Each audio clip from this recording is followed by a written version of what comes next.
नमस्कार। फाइनली जो ministry of environment ने सुप्रीम कोर्ट में रिपोर्ट सबमिट करी थी 100 मीटर वाली परिभाषा को लेकर, उसे सुप्रीम कोर्ट ने मान लिया है।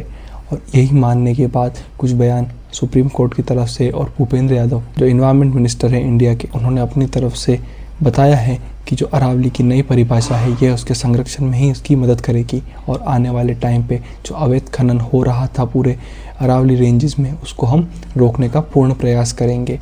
और सिर्फ 0.14% ही हिस्सा होगा अरावली का जो माइनिंग के लिए अवेलेबल होगा। जी हाँ, मैं मानता हूँ माइनिंग भी ज़रूरी है इंडिया के डेवलपमेंट के लिए। कुछ ऐसे पदार्थ हैं जो अरावली में पाए जाते हैं जिनको निकालना ज़रूरी है। हम सबके घर में जो मार्बल हम यूज़ करते हैं वह अरावली के ही अरावली से निकलते हैं। तो कुछ चीज़ें ज़रूरी होती है, हमें इस बात को समझना पड़ेगा।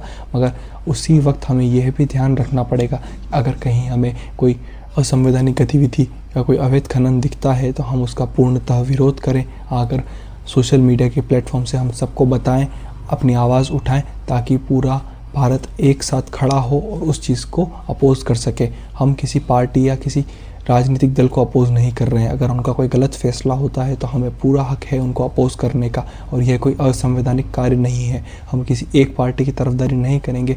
जो चीज़ हमें सही लगेगी, जो हमारे लिए सही होगी, उसके लिए आवाज़ उठाना हमारा हक बनता है एज अ भारत का नागरिक। और आगे भी जाकर हम अपने मातृभूमि के लिए हर वक्त ऐसे ही तत्पर खड़े रहेंगे। और मैं अपनी मातृभाषा में एक बात कहूँगा कि अणे अरावली रो मान और सम्मान कभी भी नहीं मिटवा दूंगा। हमेशा अंतरिक्ष छाया में हाँ और अंतरिक्ष छाया में ही रहूँगा। जय मेवाड़, जय हिंद, जय भारत। धन्यवाद।